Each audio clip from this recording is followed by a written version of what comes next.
اعوذ باللہ من الشیطان الرجیم، بسم اللہ الرحمن الرحیم۔ السلام علیکم۔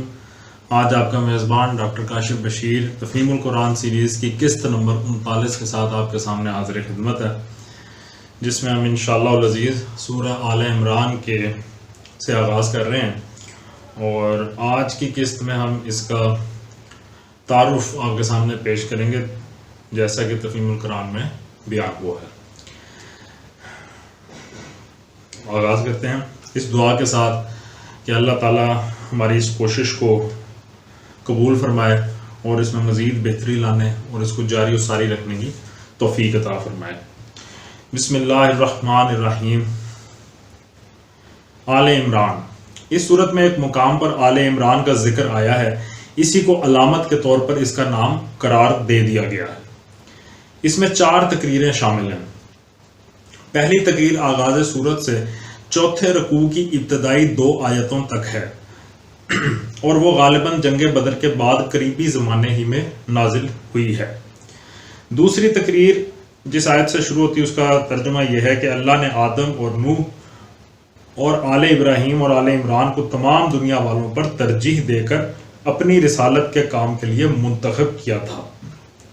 اس آیت سے دوسری تقریر شروع ہوتی ہے اور چھٹے رکوع کے اختتام پر ختم ہوتی ہے۔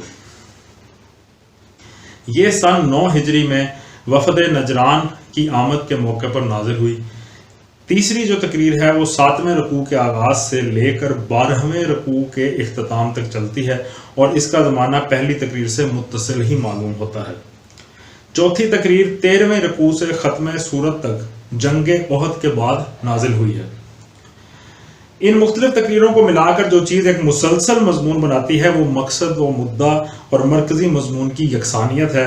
سورت کا خطاب خصوصیت کے ساتھ 2 گروہوں کی طرف ہے، ایک اہل کتاب یعنی کہ یہود و نصارہ، اور دوسرے وہ لوگ جو محمد صلی اللہ علیہ وآلہ وسلم پر ایمان لائے تھے۔ پہلے گروہ کو اسی طرز پر مزید تبلیغ کی گئی ہے جس کا سلسلہ سورہ بقرہ میں شروع کیا گیا تھا۔ ان کی اعتقادی گمراہیوں اور اخلاقی خرابیوں پر تنبیہ کرتے ہوئے انہیں بتایا گیا ہے کہ یہ رسول اور یہ قرآن اسی دین کی طرف بلا رہا ہے جس کی دعوت شروع سے تمام انبیاء دیتے چلے آئے ہیں، اور جو فطرت اللہ کے مطابق ایک ہی دین حق ہے۔ اس دین کے سیدھے رستے سے ہٹ کر جو راہیں تم نے اختیار کی ہیں وہ خود ان کتابوں کی روح سے بھی صحیح نہیں ہیں جن کو تم کتب آسمانی تسلیم کرتے ہو، لہٰذا اس صداقت کو قبول کرو جس کے صداقت ہونے سے تم خود بھی انکار نہیں کر سکتے۔ دوسرا گروہ جو ہے وہ ایمان والے تھے، تو ان کو اب بہترین امت ہونے کی حیثیت سے حق کا علم بردار اور دنیا کی اصلاح کا ذمہ دار بنایا جا چکا ہے۔ اسی سلسلے میں مزید ہدایات دی گئی ہیں جو سورہ بقرہ میں شروع ہوا تھا۔ انہیں پچھلی امتوں کے مذہبی و اخلاقی زوال کا عبرتناک نقشہ دکھا کر متنبہ کیا گیا ہے کہ ان کے نقش قدم پر چلنے سے بچیں۔ انہیں بتایا گیا ہے کہ ایک مصلح جماعت یعنی اصلاح کرنے والی جماعت ہونے کی حیثیت سے وہ کس طرح کام کریں، اور ان اہل کتاب اور منافق مسلمانوں کے ساتھ کیا معاملہ کریں جو خدا کے راستے میں طرح طرح سے رکاوٹیں ڈال رہے تھے۔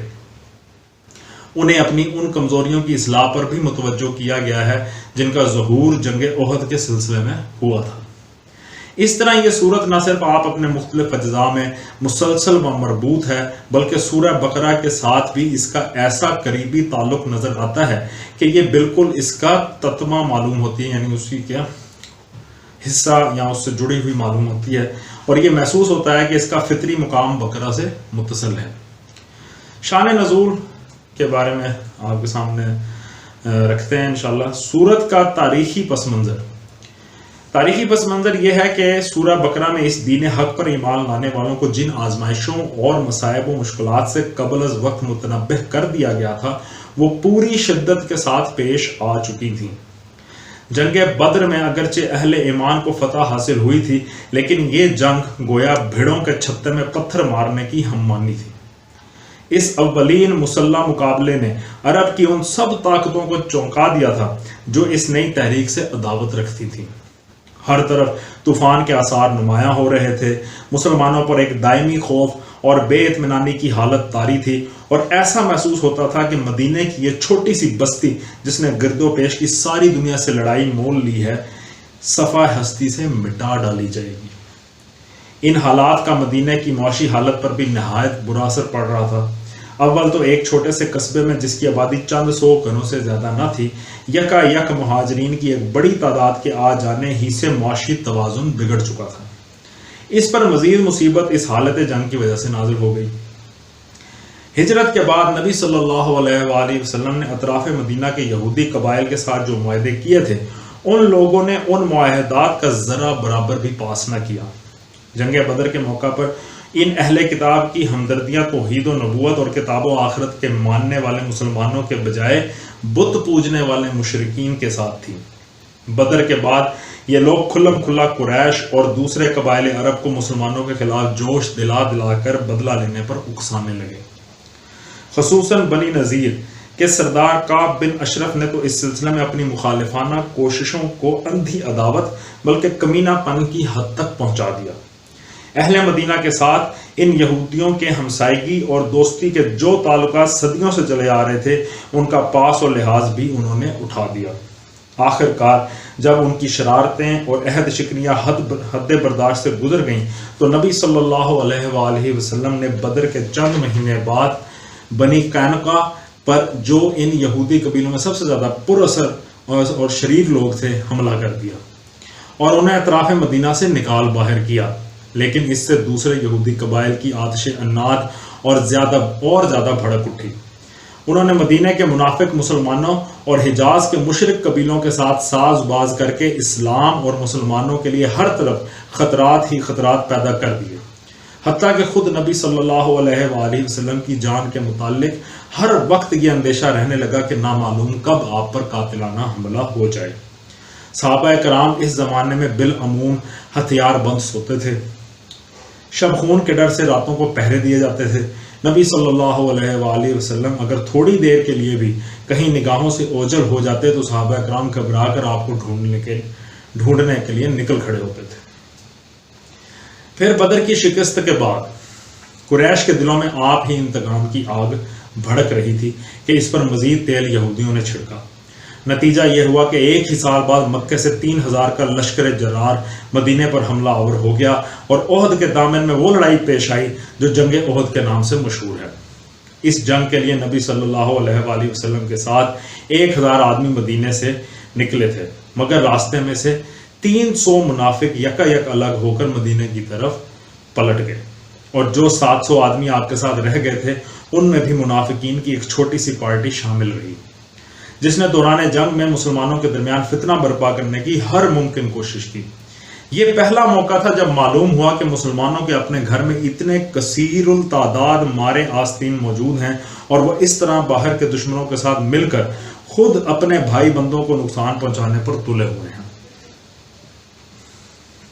جنگ احد میں مسلمانوں کو جو شکست ہوئی، اس میں اگرچہ منافقین کی تدبیروں کا ایک بڑا حصہ تھا، لیکن اس کے ساتھ مسلمانوں کی اپنی کمزوریوں کا حصہ بھی کچھ کم نہ تھا، اور یہ قدرتی بات تھی کہ ایک خاص طرز فکر اور نظام اخلاق پر جو جماعت ابھی تازہ ہی بنی تھی، جس کی اخلاقی تربیت ابھی مکمل نہ ہو سکی تھی اور جسے اپنے عقیدہ و مسلک کی حمایت میں لڑنے کا یہ دوسرا ہی موقع پیش آیا تھا، اس کے کام میں بعض کمزوریوں کا ظہور بھی ہوتا۔ اس لیے یہ ضرورت پیش آئی کہ جنگ کے بعد اس جنگ کی پوری سرگزشت پر ایک مفصل تبصرہ کیا جائے اور اس میں اسلامی نقطہ نظر سے جو کمزوریاں مسلمانوں کے اندر پائی گئی تھیں ان میں سے ایک ایک کی نشاندہی کر کے اس کی اصلاح کے متعلق ہدایات دی جائے۔ اس سلسلے میں یہ بات نظر میں رکھنے کے لائق ہے کہ اس جنگ پر قرآن کا تبصرہ ان تبصروں سے کتنا مختلف ہے جو دنیاوی جنرل اپنی لڑائیوں کے بعد کیا کرتے ہیں۔ یہ سورہ آل عمران کا تعارف تھا جو ہم نے آپ کے سامنے پیش کیا تفہیم القرآن کے اندر جس طرح سے لکھا ہوا ہے، تو انشاءاللہ کافی اس میں بہترین مضامین ہم پڑھیں گے۔ اللہ تعالیٰ سے دعا ہے کہ ہمیں قرآن پاک سے اپنا رشتہ مضبوط اور جوڑے رکھنے کی توفیق عطا فرمائے۔ اس دعا کے ساتھ آپ لوگوں کا بہت بہت شکریہ، اپنا بہت خیال رکھیں۔ اللہ حافظ۔